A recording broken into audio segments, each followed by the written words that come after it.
September 1893, Chouteau County, Montana Territory. While every homesteader on the prairie was stuffing rags into cracks, stacking firewood against walls, reinforcing every seam. Before winter arrived, James Karimi was doing something that made three of his neighbors ride out just to confirm he had not lost his mind.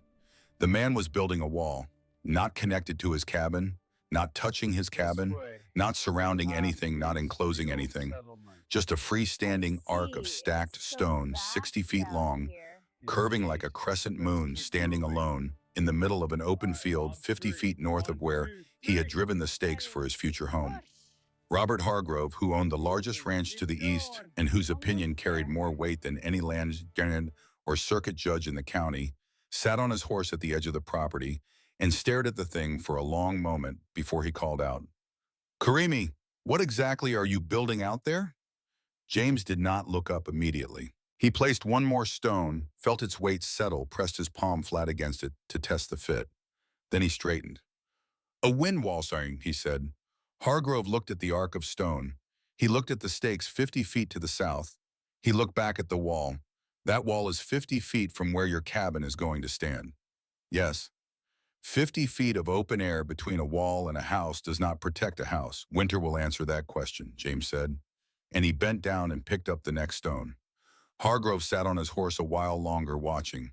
Then he rode away, not satisfied, not convinced, just deciding for now that there was nothing more to say to a man who answered a reasonable argument with the patience of someone who already knew the outcome. That exchange was the beginning of everything.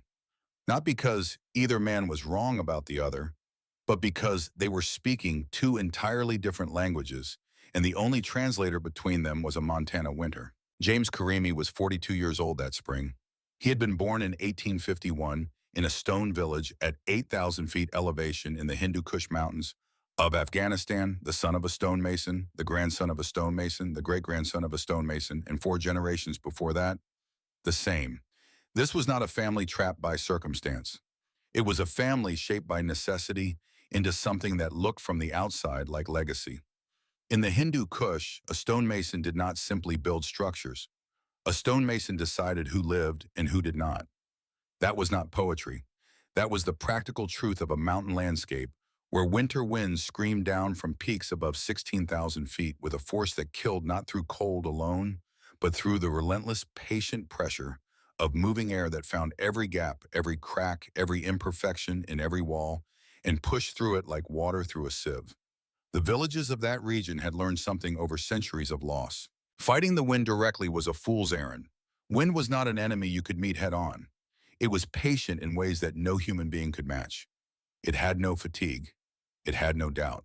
It did not run out of resources or motivation. The only way to survive wind was to redirect it before it ever reached what you were protecting. The stonemasons of the Hindu Kush had built a solution into the landscape for 500 years, curved walls of stacked stone standing apart from the homes they protected, sometimes 20 feet away, sometimes 50, sometimes 100, the distance calculated by the wall's height, the prevailing wind angle, and the terrain. These walls did not stop the wind. They convinced it to go somewhere else. James's father had explained the principle to him on a morning when James was 7 years old, standing in front of a new cabin built by a merchant who had come from the city and had not thought to ask why the older homes all had curved stone walls standing at a distance to their north. The merchant had built well enough, thick walls, tight construction, everything sensible. Just no wind wall. The father said nothing that morning.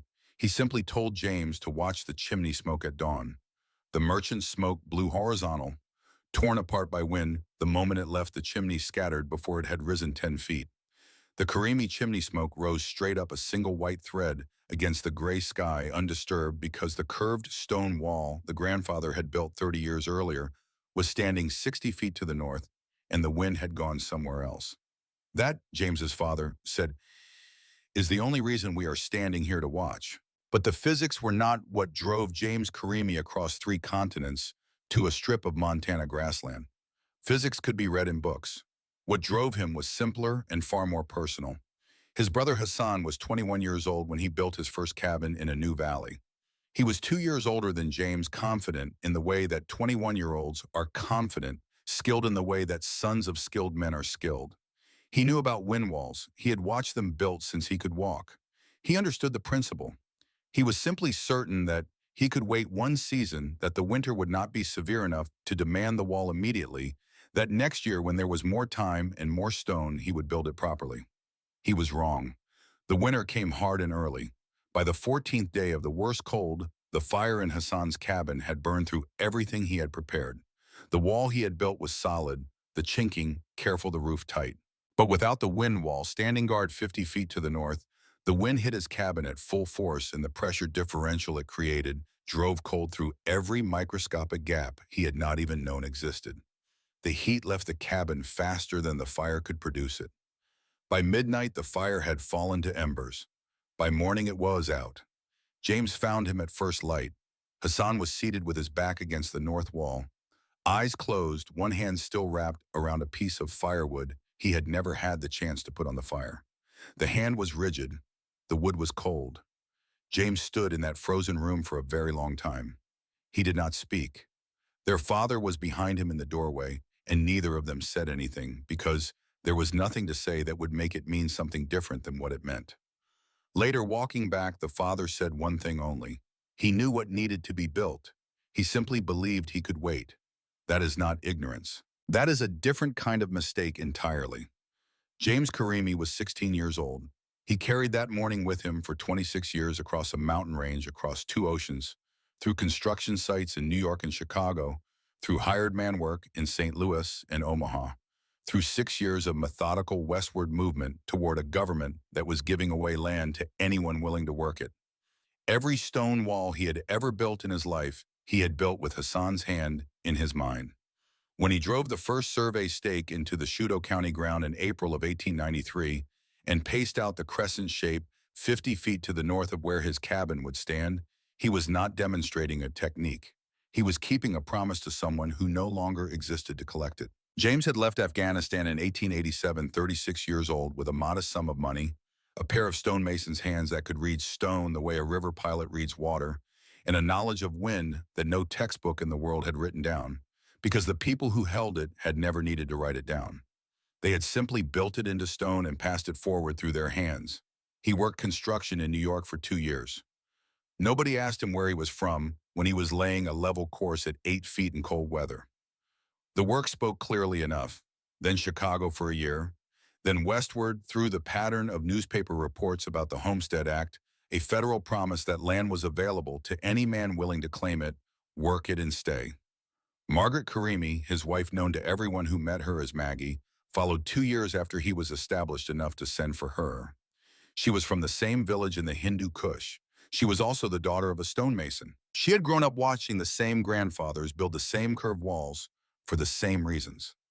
When her ship entered New York Harbor and she stood at the rail looking at the Manhattan skyline, the first thing she said was not about the height of the buildings or the size of the harbor. She said they built all of that and never thought about where the wind comes from. That was Maggie, direct, observant, and correct. They filed their homestead claim for a section of Chouteau County, Montana territory in the spring of 1893. The land was flat and fertile, well suited to wheat. The soil was good. Water was accessible. By every measure that American homesteaders use to evaluate a parcel, it was a solid claim. James walked it for 3 days before he touched a tool. He watched the grass bend. He watched dust move across the dry surface when the afternoon wind came through. He watched a hawk hold his position above the north end of the property, hovering without movement in air that was already pushing at 30 miles an hour. He sat down in the middle of the section and felt the wind press against his chest and counted the seconds between gusts and measured by the movement of the grass and the behavior of the dust where the lines of force were running across this particular piece of flat earth. On the evening of the second day, Maggie sat with him outside the canvas tent they had pitched as temporary shelter and asked what he was seeing. One enemy, he said, north wind, always north.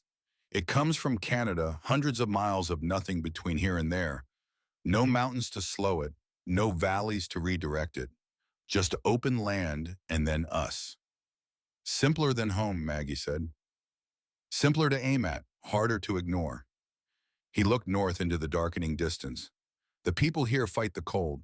They build thicker walls, they burn more wood, They stuff rags into every gap they can find. They think the cold is the enemy. It is not. The cold is the cargo.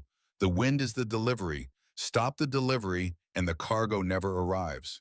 He paused. I counted the wood wagons on the southern road today. 6 wagons. It is September. By January, that will be 12 or 15. They burned through their entire winter supply fighting something they could prevent with one wall and one summer of labor. Maggie looked north with him, and yet they do not, because they have never seen what we have seen. On the morning of the 3rd day, James stood up and walked to a point 50 feet north of where his cabin stakes were marked in the ground. He dragged the toe of his boot through the dry grass in a long, slow curve, 60 feet from end to end, opening toward the south like cupped hands. Here, he said to no one in particular. Then he went to get the horses and drove to the creek 2 miles east to start hauling stone. The foundation trench came first. 6 inches deep, following the curve, he had scraped into the ground, dug below the frost line at the critical anchor points, so that when winter freeze and spring thaw cycled through the soil, the wall would not be lifted and cracked by the earth moving beneath it. It was the kind of detail that separated a wall that lasted from a wall that needed rebuilding every other year. And James had learned it from his father, the way most men learn their trade, not from instruction alone, but from watching mistakes made once and never repeated. The stone came from the creek bed. Flat stones for the foundation course selected by feel as much as by sight, each one laid and pressed and adjusted until it did not rock. Irregular stones for the body of the wall, the kind that locked against each other like puzzle pieces, the kind that a dry stack wall needed because there was no mortar to fill the gaps between them, only the geometry of stone against stone, weight against weight. His grandfather had said it plainly. Mortar hides the mistakes of a poor stonemason. Dry stack forgives nothing, but it also never cracks when the freeze comes because there is nothing to freeze. The wall either stands by its own integrity or it does not stand at all. James worked mostly alone. Maggie helped when she could spare the time from the garden and the temporary shelter and the children. Most days it was just him, the horses, the wagon, and the creek 2 miles east. He did not hurry. Hurrying with stone, it produced walls that looked complete, but were not walls that held in mild weather and failed in the conditions that actually mattered. He was building for January, not for September. By late June, the wall was rising above knee height and the curve was visible from the road. That was when Robert Hargrove came a second time, this time with a man named Crawford, who owned the largest cattle operation in the southern part of the county and whose opinion of most things was uncomplicated and delivered at volume. Hargrove sat his horse with the stillness of a man who had ridden this land for 20 years and was not easily surprised by it. Crawford shifted in his saddle and squinted at the wall with the expression of a man who had already decided what he thought, but was willing to hear something amusing. Most men would build the cabin first, Hargrove said. Shelter before anything else. That is the general order of things. James set down the stone he was carrying. The wall protects the cabin. The cabin cannot protect itself. You build the shield before you build what the shield protects. 50 feet away, Crawford said. 50 feet is the correct distance for a 4-foot wall to place the cabin at the center of the protected zone. Too close and the calm pocket is too narrow. Too far and the wind shadow has dissipated before it reaches the structure. Crawford looked at Hargrove with an expression that communicated without words that he had heard enough. But Hargrove did not move his horse. He was still watching James with the specific attention of a man who was not convinced, but was not entirely dismissing what he heard either. He had lost a daughter to a bad winter 10 years ago, a small girl, and 24 head of cattle in the same week. He had rebuilt from it. He had learned things from it about what Montana winters were capable of. He did not discuss it, but the memory sat behind his eyes every October when the temperature started its first real drop. When winter comes, Hargrove said, we will see what a wall 50 feet away is worth. Yes, James said simply, we will. Crawford rode home, convinced he had witnessed moderate lunacy. Hargrove rode home with something he would not have named as doubt about his own certainty, because he was not the kind of man who admitted doubt easily, but which was in fact exactly that. The wall was finished by late July. 60 feet of curved stone 4 feet high, 3 feet thick at the base, tapering to 2 at the top, dry stacked without a single drop of mortar opening toward the south, in an arc that James had measured and adjusted over 3 days before the first stone went in. On an August afternoon when the wind came up from the north at 15 miles an hour, James walked a test that he had done hundreds of times in his life, in mountain villages in Afghanistan, in other places, in other conditions, but never on land that was his own. He walked from north to south across the line of the wall. North of the wall, wind pressed against his chest. His coat collar lifted, his eyes wanted to narrow. The grass on the north side bent flat and continuous, every blade inclined in the same direction, a field of submission. He stepped across the wall line.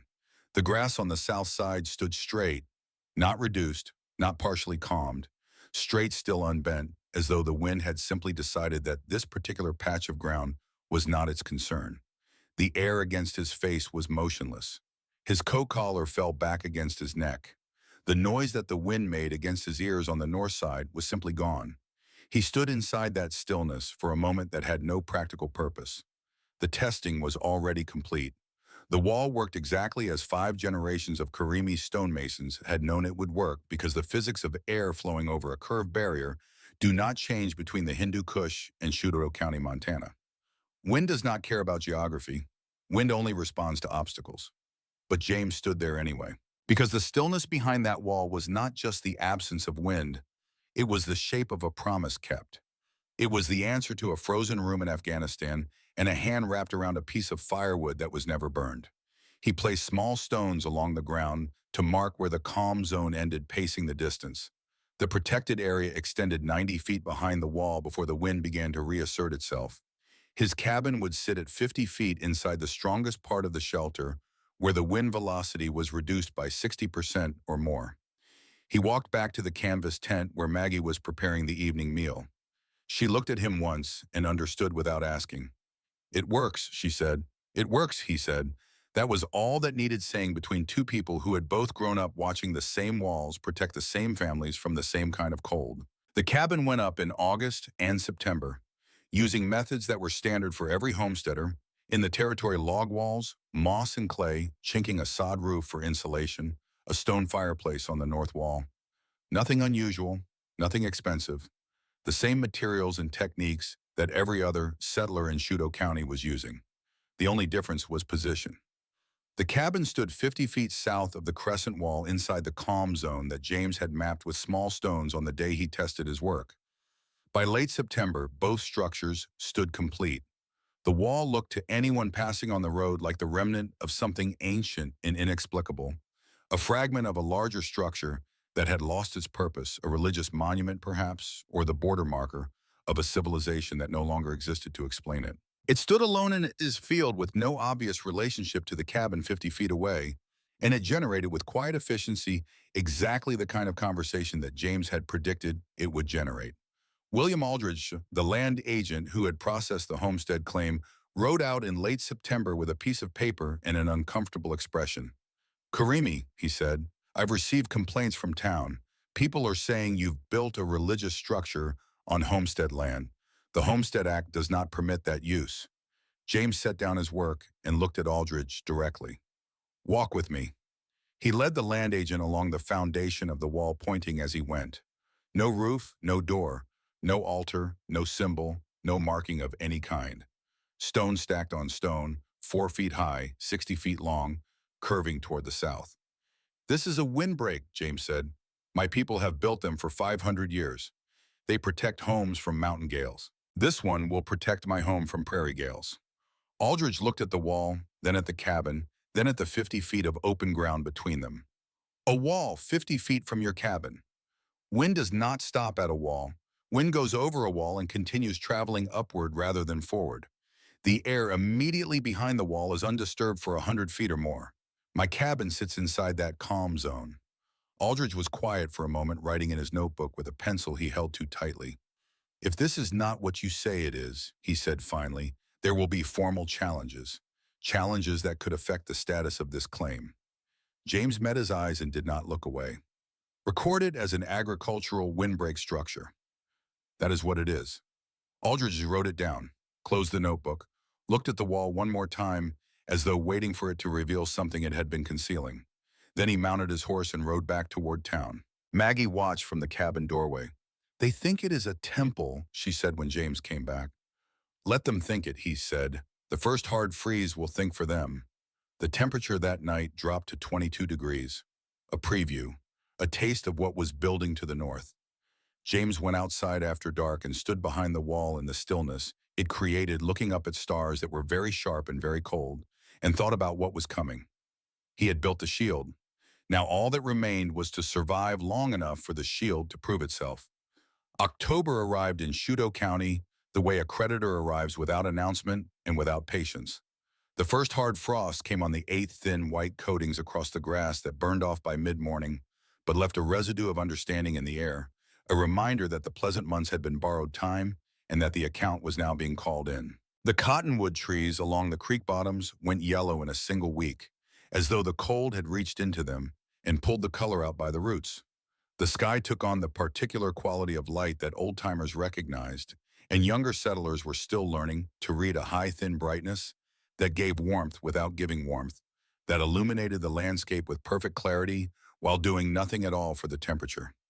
James watched the season change the way he watched everything, which was with the full attention of a man who had learned that the world communicated in signals most people were too busy to read. He watched the grass and the way the morning wind moved across it. He watched the smoke from distant chimneys, all of them blowing horizontal by 9 in the morning, torn apart before they had risen 20 feet. He stood at the north side of his finished wall on a morning when the thermometer read 14 degrees and felt the gale hit him like something with intention, something that had been traveling south for 300 miles without meeting a single obstacle worth the name. And then he stepped around to the south side and stood in the stillness that the wall created. Still, not quieter, still. He did not stay long. There was work to do before the ground hardened completely, and a man did not pause in October in Montana unless he wanted to discover in January what he had failed to complete in the fall. He went back to work. But he noted the difference with the part of his mind that kept records. Thomas Craig came to see him on the 9th of October, riding over from the northeast section with the easy confidence of a man who had survived enough winters in Iowa that he had stopped believing any winter could truly surprise him. He was 32 years old, unmarried, and had built a cabin that by any external measure was solid work. He had been polite to James on the few occasions they had spoken the way men are polite to neighbors they intend to mostly ignore. He looked at the Crescent wall with detached curiosity. "Heard you built some kind of windbreak," he said. "We used living trees in Iowa, rows of them north of the property. Took a few years to grow in, but they did the job well enough." "Trees take years," James said. "I needed protection this winter." "Your wall has no gaps," Cray observed. "Trees have space between the trunks. Wind finds its way through." "Yes," Cray nodded with the appreciation of a man filing a minor technical point. He looked at the 50 feet of open ground between the wall and the cabin. "Long way between your wall and your house. 50 feet is the correct distance for a 4-foot barrier. Close enough that the calm zone reaches the cabin. Far enough that the cabin sits in the center of the protected area rather than at the edge of it." Cray was quiet for a moment. Then he said with genuine pleasantness, "How much firewood have you put up?" 4 cords. "I have 2. He said it without concern. "Got me through Iowa winters with a cord to spare. Montana can't be that much different." James looked at Thomas Cray. He looked at the easy set of the man's shoulders, the unconcerned way he sat his horse, the quality of confidence that came from having survived things before, and concluded that survival was simply a matter of preparation and toughness, both of which he possessed. He thought about Hassan, about how Hassan had said something very similar, though in a different language in a different world 26 years ago. "Would you like to learn how to build a wind wall?" James asked. "I can show you before the ground freezes hard." "I appreciate it," Cray said, "but I think I am set." He rode back across the brown October grass with the loose, unhurried motion of a man who had nothing pressing on his mind. James watched him go for a long moment. Then he turned back to his work, and the thought that settled in him was not judgment and not contempt. It was a kind of sorrow he had no right to act on, because a man who had been warned and declined to hear the warning had made a choice, and there was nothing more to be done about it until the consequences made themselves known. November brought the first serious cold, temperature down to 14 degrees on the night of the eighth, wind steady from the north at 30 miles an hour, the kind of night that was not the worst of what Montana could do, but was sufficient to establish the terms of the negotiation. The next morning, Eric Strand rode past on the southern road. Strand was a Swedish farmer who had been in Shudo County for 12 years, old enough in the territory to have earned a different relationship with winter than the newer settlers. He was 61, deliberate in his movements, and he had been watching James build the Crescent Wall since May, with the patient interest of a man who understood windbreaks in principle even if he had never seen one built from stone. He stopped his horse on the road and looked north across the property. From where he sat, he could see two chimneys. James Karimi's cabin chimney 50 feet south of the Crescent Wall, inside the calm zone that the wall had been generating since July.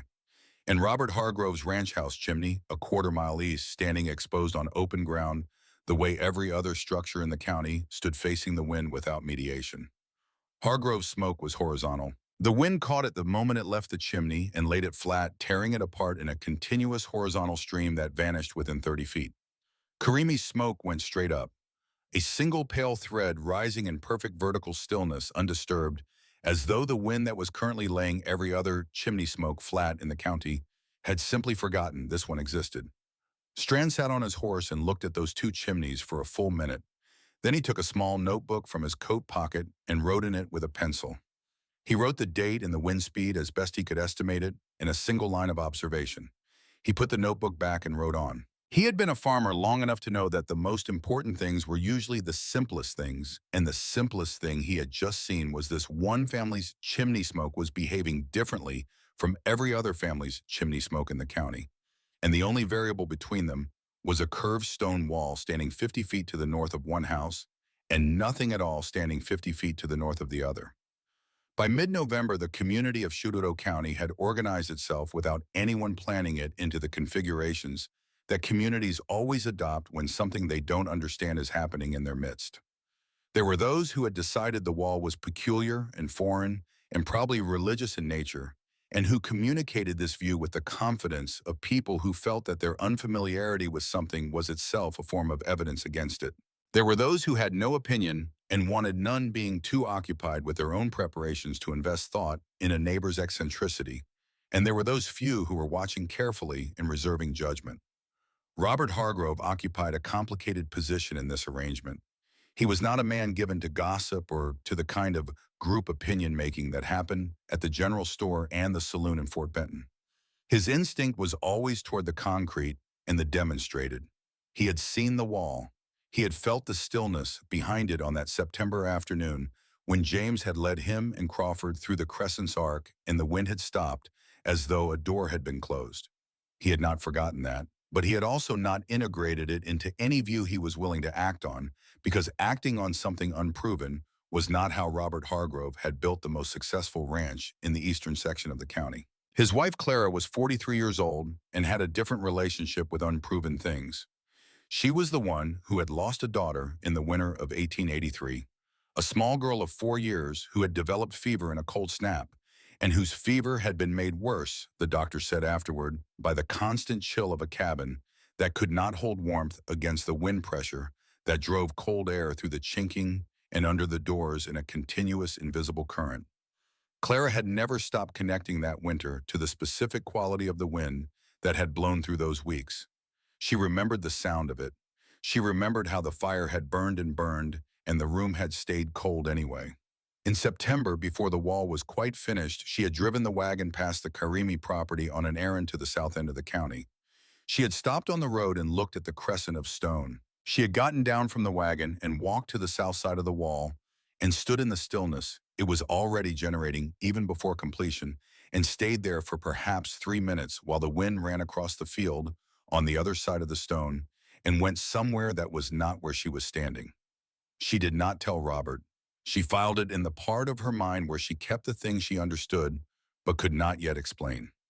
Reverend Thomas Webb came to see James on a gray afternoon in late November, riding alone, which was different from the way Hargrove had come with Crawford in June, and which communicated something about the nature of the visit before a word was spoken. Webb was the minister of the only congregation that most of Shudo County attended with any regularity a man of 60 who had been in the territory long enough to have genuine authority, not the authority of title, but the authority of having been trusted by people through hard times and been found worthy of that trust. He dismounted and stood with James in the yard and spoke without evasion. "I need to ask you something directly," he said. "People in town are saying you face this wall every morning, that you bow toward it." James looked at him. "I check it every morning. I bend down to the foundation course for frost heave. I stand facing it to measure the shadow it casts because the length and angle of the shadow tells me the precise direction of the prevailing wind more accurately than a compass. That is inspection and measurement." "I am not accusing you," Webb said. "I am telling you what people see and what they conclude from what they see. People see what they expect to see." "Yes," Webb said, "and that is the problem I am here to discuss." He paused. He looked at the wall. He looked at the cabin. He was quiet for a moment in the way that men who are about to say something important are quiet while they organize it properly. "If that wall works," Webb said, "and I am beginning to believe it may, then your family will be warm when your neighbors are cold. You will use a fraction of the firewood they burn. You will be comfortable in conditions that make them desperate. And you are already a man who is not from here, whose customs are not understood, whose building is not understood. You understand what I am saying?" James said nothing. "I am not telling you to hide your advantage," Webb continued. "I am telling you that the gap between your circumstances and theirs, when it becomes visible, which it will in a hard winter, will not be received with admiration. It will be received with resentment." "Then the answer is to teach them," James said. Webb looked at him with something that was both respect and concern. "Will they accept instruction from you?" It was the only question Webb asked that James did not have a ready answer for, because it was the right question and he did not yet know the answer. Webb rode home. The light was already failing. James stood in the yard and looked north at the wall, standing in the diminishing afternoon, 4 feet of curved stone against an open sky, and thought about the question Webb had left behind. He had not built the wall to change anyone's mind. He had built it to keep a promise. Whether the promise could be extended to the people around him was a different matter and not one he could settle by himself. December arrived with a preliminary statement of intent, a 4-day cold snap that took the temperature to 20 below zero and held it there while a north wind ran at 25 miles an hour. This was not the worst of what was coming, but it was enough. Thomas Craig came to James's door on the morning of December 8th. He had ridden 3 miles in cold that froze the moisture at his nostrils and left ice crystals on the front of his coat. His face was raw. His eyes were the eyes of a man who had been awake most of the night doing mathematics he did not like the results of. "I made an error in my accounting," Cray said, standing at the door, not asking to come in because he was still a man with enough pride to stand outside while he said the next part. "I have 1 cord of wood remaining. At the rate I have been burning through it, it will last perhaps 3 weeks. James stepped back from the door. "Come in." Cray came in. The interior of the cabin was 52 degrees. He felt it the moment he crossed the threshold. Not the aggressive heat of a fire being flogged at full capacity to push back against a losing battle, but the settled, even warmth of a room that was not fighting anything. 2 of the children were playing on the floor in ordinary clothes. Maggie was at the table without a heavy coat. The thermometer on the wall read 52 degrees Fahrenheit when the temperature outside was 21 below zero. Cray looked at the thermometer for a long moment. Then he looked at James. "There is room here," James said. "Stay the winter. In spring you help me with the wheat planting, and I teach you to build the wall."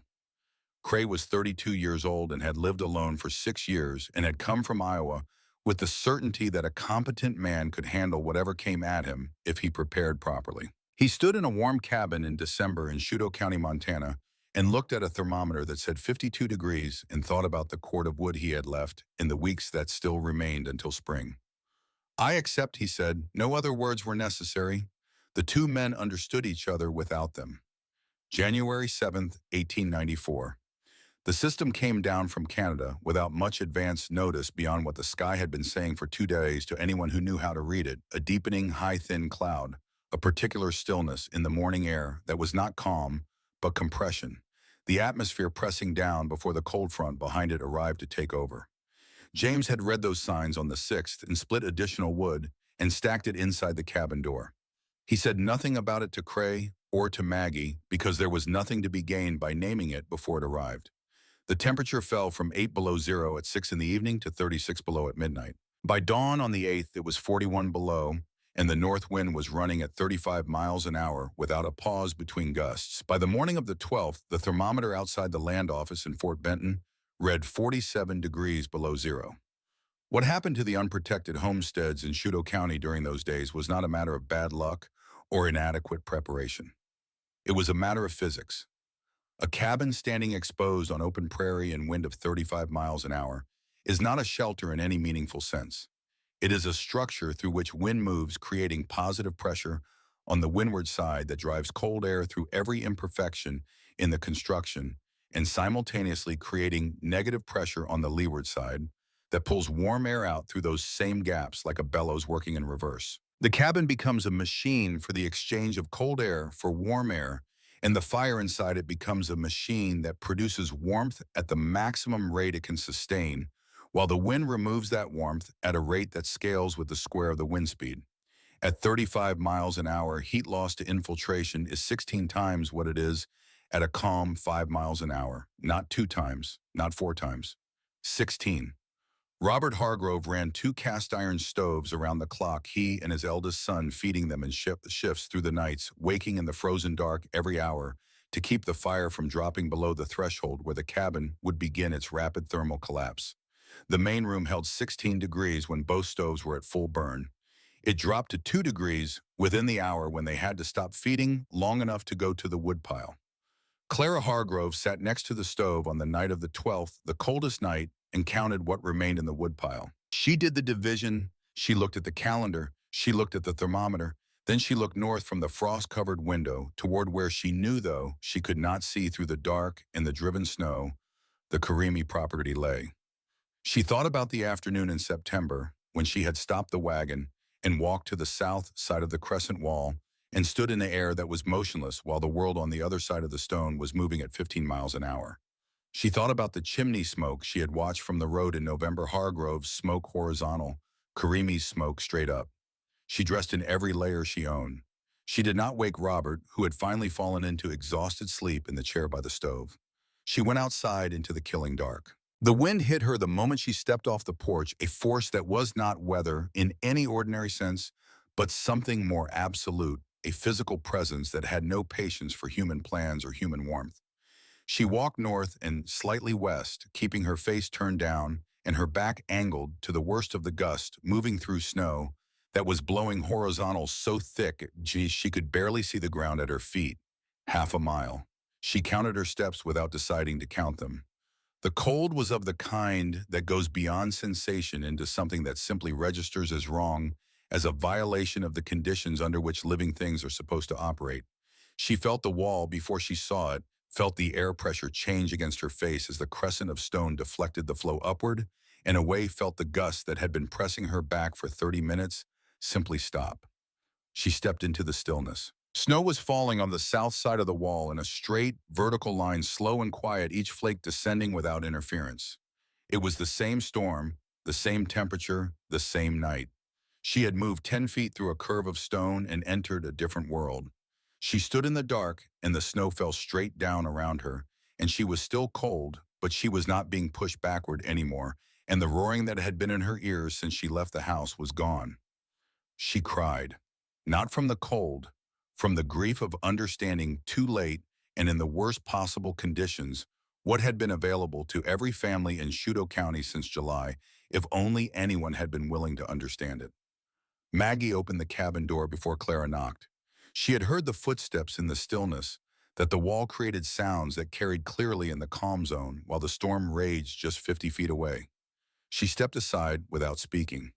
Clara Hargrove walked into warmth. The morning of January 12th was the coldest morning in the recorded history of Chute County, and James Karimi woke to a cabin that was 49 degrees Fahrenheit.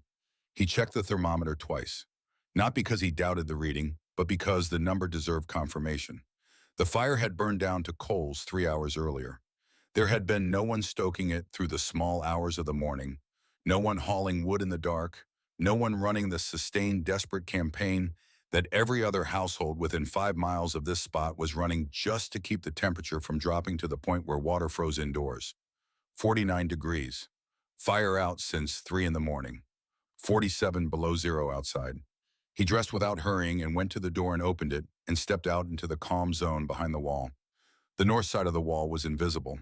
The storm had reduced visibility to less than 20 feet on the open prairie snow, driving horizontal like something with grievance, the wind running at 35 miles an hour with gusts that occasionally exceeded that by enough to lean into. He could hear it, a sustained low roar that was not dramatic in the way that storms and stories are dramatic, but was instead simply relentless, the sound of a force that had no intention of stopping and no awareness of the damage it was doing. He stepped to the south side of the wall, and the roar dropped to a murmur.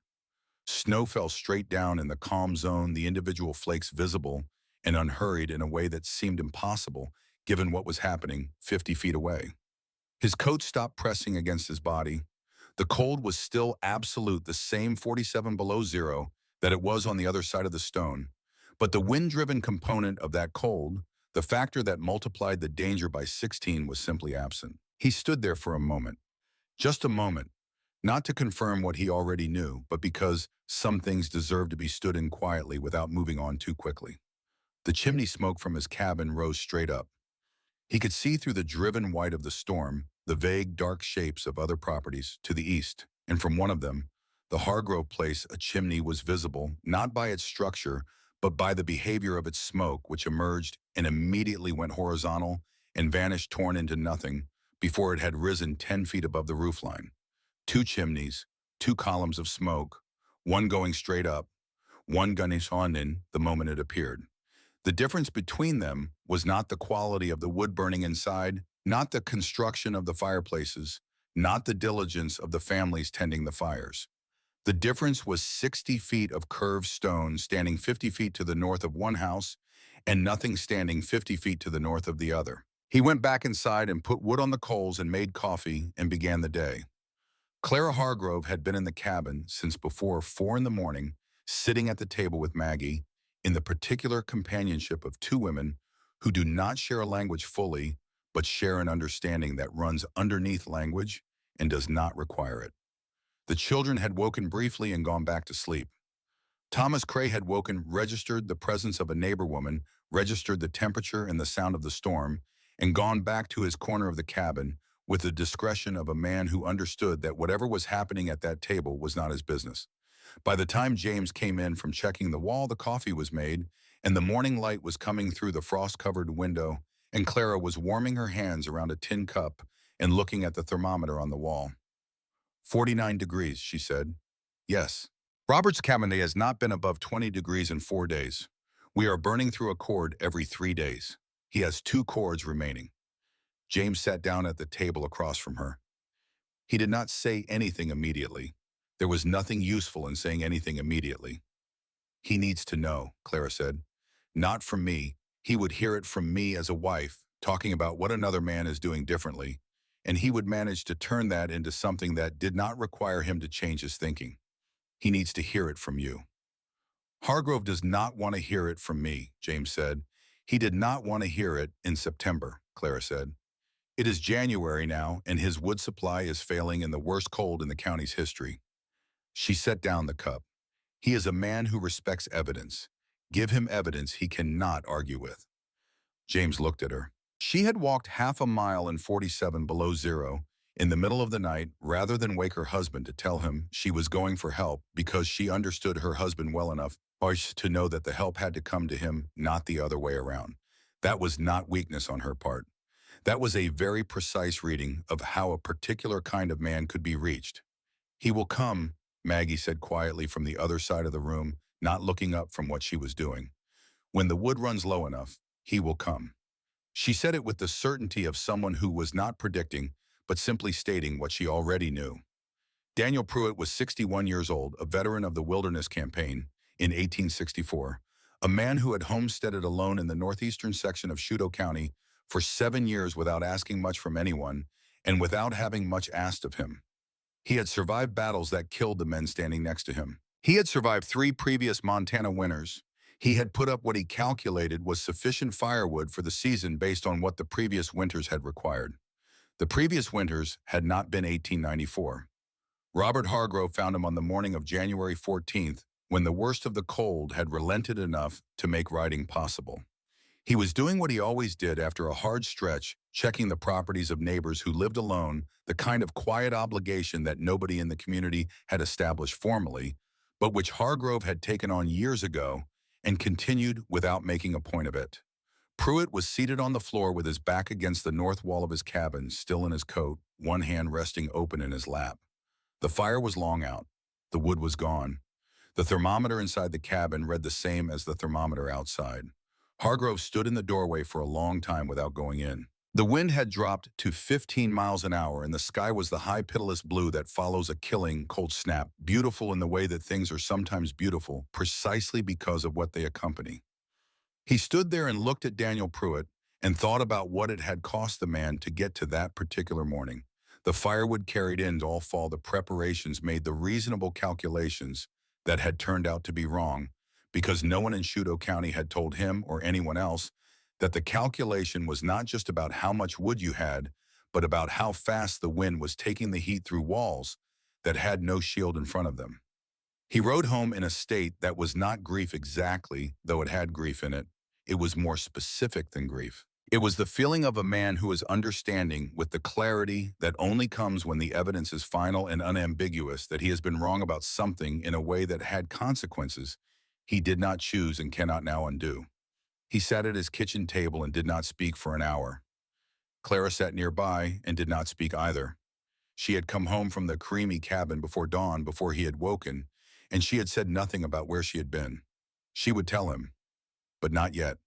When Hargrove finally looked up, he said, "Pruitt is dead." "I know," she said. He looked at her. "How do you know?" She told him.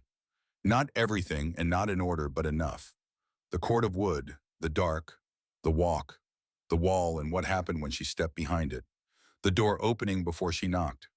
By the time she finished, the coffee in his cup had gone cold and he had not moved to warm it. Robert Hargrove listened to all of it without interrupting. When she finished, he was quiet again. The quality of his silence had changed. It was not the silence of a man who was forming a counter-argument. It was the silence of a man who was accepting something. "I will go tomorrow," he said. He came on January 15th, 2 days after finding Pruitt. The ride took nearly 2 hours through snow that had settled, but not packed, and the cold was still 22 below. Not the worst anymore, but sufficient. He saw the smoke first. His own chimney smoke, when he left the house, had blown flat the moment it left the pipe, same as it had blown for every hard day of the past 8. He had stopped noticing it because it was simply the condition of the world. But when he came within sight of the Karimi property, the smoke rising from that chimney was so vertical, so undisturbed, so completely indifferent to the wind that was pushing against his face and his horse's chest at that very moment that he pulled up without deciding to and sat still for a moment just looking at it. A straight line going up, in a world where every line went horizontal. He rode to the Crescent wall and stopped. He sat his horse and looked at the arc of stone and then dismounted and walked around to the south side of it. The wind stopped, not diminished, not partially blocked, stopped. He was still in the same storm, the same 22 below the same day. But the moving component of the cold, the element that had been pressing against him for 2 hours, was simply absent. He walked to the cabin door and knocked. Maggie answered and stepped aside. He went in. The cabin was 52 degrees. He felt it move through his coat before he had fully crossed the threshold. Not the aggressive heat of desperate burning, but the settled warmth of a room that was simply not cold. One of the children was sitting on the floor, doing something with a piece of string. Thomas Cray was in the corner with a book. Maggie went back to the stove without ceremony. James was at the table. He looked up when Hargrove came in and did not look surprised because he was not surprised. Hargrove stood just inside the door and looked at the thermometer on the wall. 52 degrees. "How much wood are you burning?" he said. 4 times a day, 5 logs each time. Hargrove did the mathematics without speaking.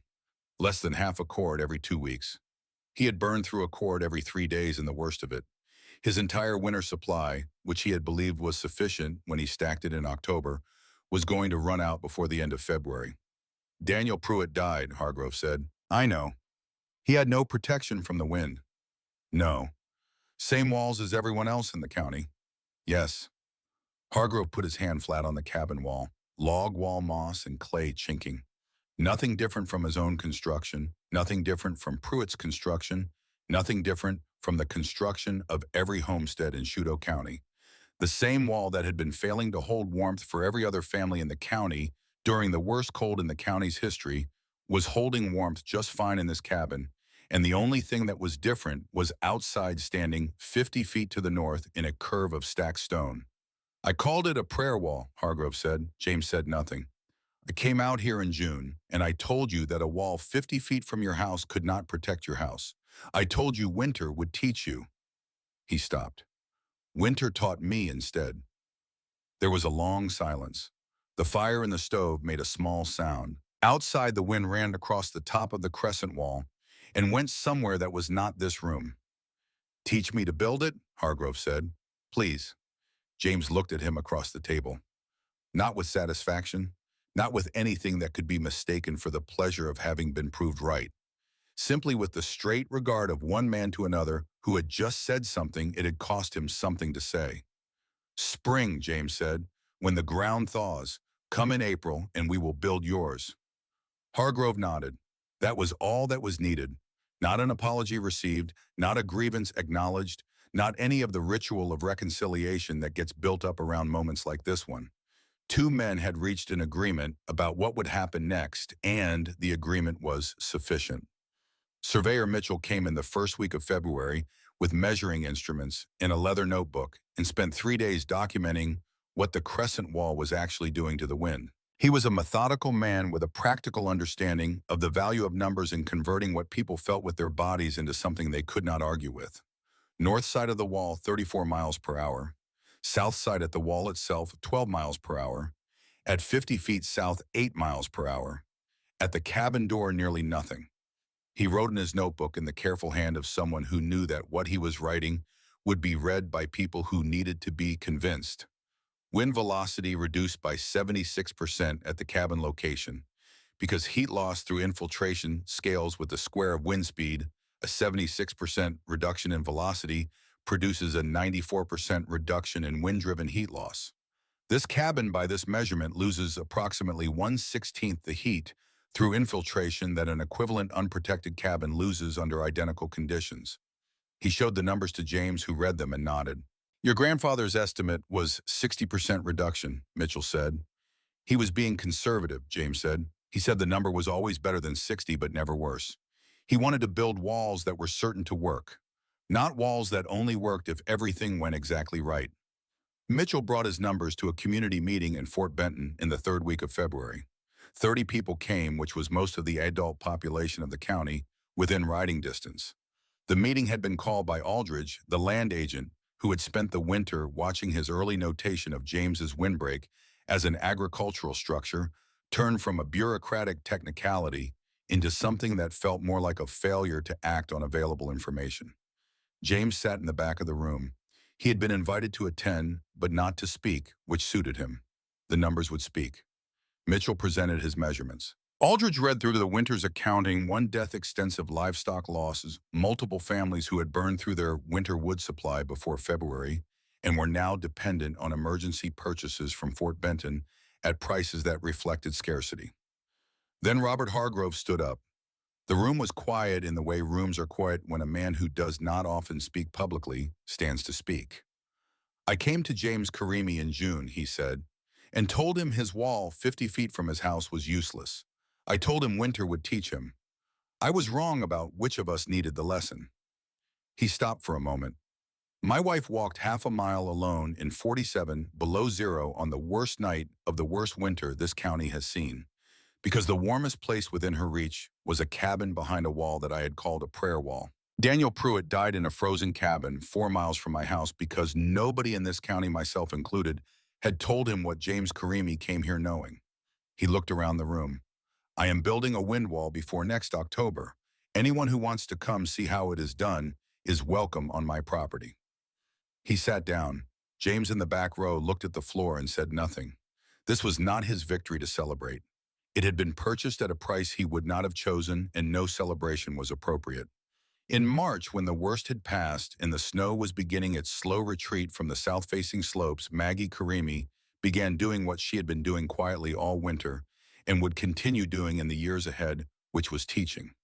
Not the same teaching that James did.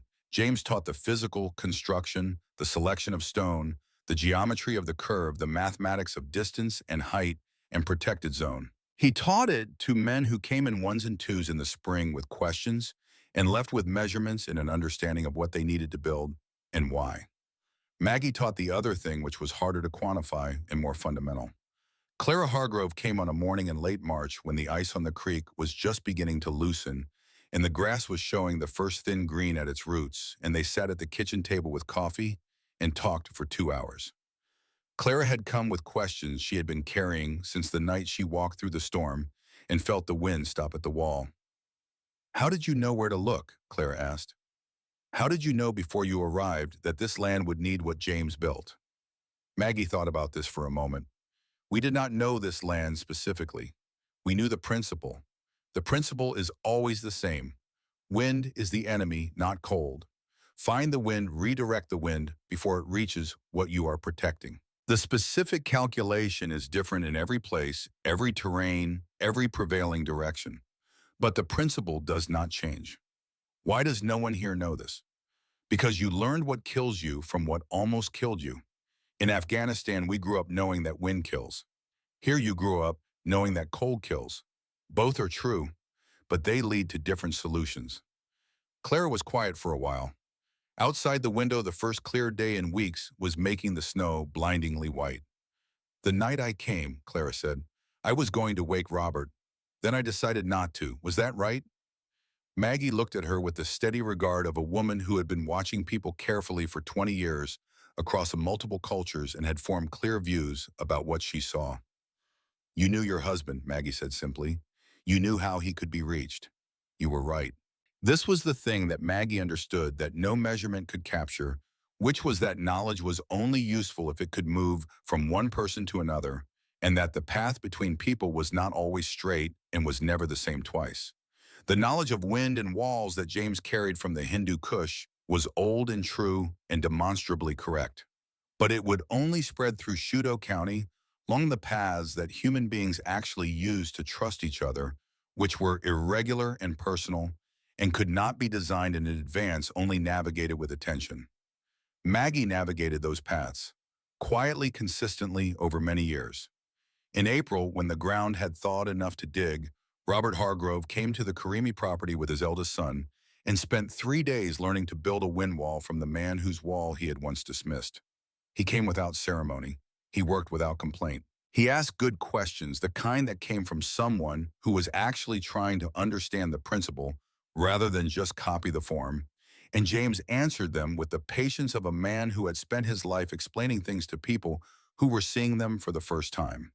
Thomas Cray built his own wall in April, working mostly alone, the measurements memorized from months of observation and conversation.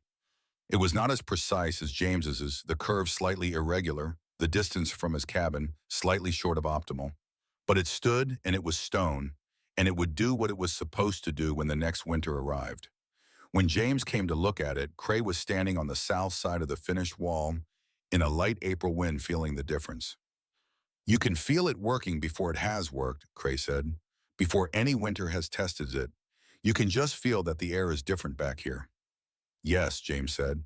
Cray looked down at his hands, at the 2 fingers on his right hand that had been damaged in the night he had been caught in his own unheated cabin in December, the nerve endings that had never fully recovered the cold sensitivity that would be with him for the rest of his life. "I should have listened in October," he said. "You came in December," James said. "Some men would not have come at all."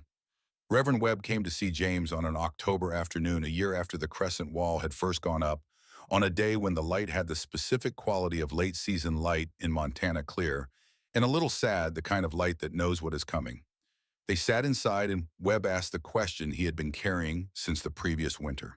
"If you had known in May of last year that people would call your wall a temple, that your intentions would be questioned, that the land agent would come to threaten your claim, that your neighbors would watch you with suspicion through an entire winter, Would you have built it anyway? James considered this not because he did not know the answer, but because the question deserved the respect of actual consideration before it was answered. Yes, he said. Why, guy? Because I had made a promise to someone who could no longer hold me to it. And a promise that only holds because someone is watching it is not a promise, it is a performance. Webb sat with this for a while. The wall has changed things in this county, he said finally. Not just the warmth, the way people think about winter, about what can be done in advance of a problem rather than in response to it.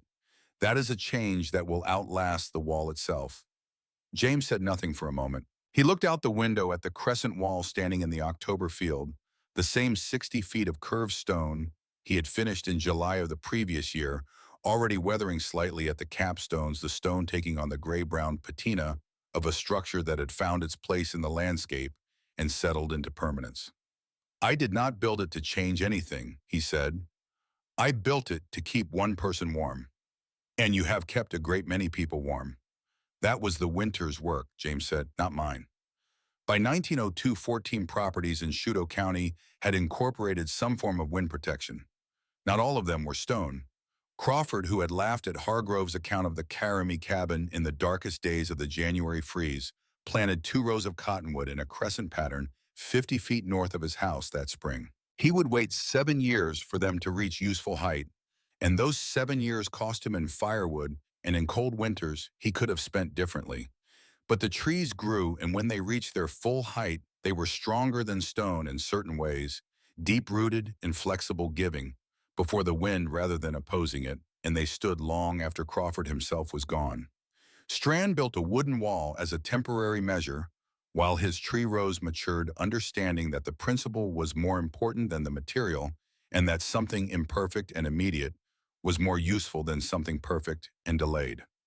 Hargrove built his double wall system in the spring of 1894, 2 curved barriers at different distances from the house and barn, creating overlapping calm zones that reduced wind velocity to nearly nothing at the structures themselves. His cattle losses in the winters that followed dropped to a fraction of what they had been before. Not because the winters were milder, but because his animals had shelter that the mathematics of wind actually supported. These things spread the way all genuinely useful knowledge spreads in communities that work with their hands, not through formal instruction or published accounts, but through the specific mechanism of one man seeing another man's results and asking how he got them, and the answer being given without reservation.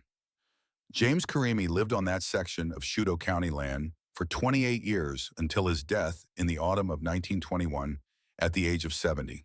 He farmed it and improved it and taught anyone who came asking how to build the thing that had made it survivable. And he did all of this without making a particular story of himself, because the story was not the point. The Crescent Wall stood until 1967, when his grandson William, a practical Montana farmer of 53, who operated with tractors and modern equipment that needed room to maneuver, took it apart stone by stone to clear the path. He worked methodically through the structure, placing the stones to the side, and when he reached the foundation course, the flat, wide stones that James had selected by hand from the creek bed 74 years earlier, he stopped. He sat down on the ground next to the foundation stones and stayed there for a while without any particular purpose. These were stones that his grandfather had carried. This was the specific material reality of a promise kept by a man he had never met, who had crossed 3 continents to make it, who had built it before he built the house. It protected because the shield came first and the house came after. William Caramy was not a sentimental man. He was a farmer in 1967 with a television and a truck and no particular tendency toward dwelling on the past. But he called his son over. "We keep some of these," he said. "Pick the ones that look like they belong together." His son asked why. William looked at the stones. He thought about what he knew of his grandfather, which was not detailed, but was sufficient, a man from Afghanistan who had come to Montana and built a wall that the county had called a prayer wall, and that had kept his family warm when other families were burning through their wood supply and still freezing. Because someone carried them a long way, he said, for a good reason. 3 of the foundation stones from the original Crescent Wall now sit in a small garden behind the Chute County Historical Society. They are not labeled with anything dramatic. A small sign says that they are from a windbreak constructed in 1893 by an Afghan stonemason on a homestead in the eastern section of the county, and that the windbreak was notable for its curved design and for the distance it stood from the structure it protected. The sign does not say that a man built it for his dead brother. It does not say that it stood through the worst winter in the county's recorded history and kept a family warm when the fire went out at 3 in the morning. It does not say that a woman walked half a mile alone through 47 below zero to reach it, or that the man who had called it a prayer wall came to learn how to build one, or that the knowledge it carried had crossed from a mountain range in Afghanistan to a flat stretch of Montana grassland in the hands of one man who understood what wind could do and what stone could do about it. The stones remember in the way that stones remember, which is to say they do not remember at all. They simply continue to exist unchanged, carrying nothing and holding nothing, exactly as heavy as they were when James Karimi pulled them from a creek bed in the spring of 1893. The wind still blows across Shudo County. It has no memory either. It does not know that it was once redirected. It does not know about the man who knew where to stand a wall, or the brother whose frozen hand made the knowledge personal, or the family that slept warm in January while the world outside was trying to become impossible. It simply blows, north to south, the way it always has. And somewhere in the county, in the space where the Crescent wall once stood, there is an absence of stone that is shaped exactly like the thing that used to protect the space behind it. That shape is what remains. That shape is enough.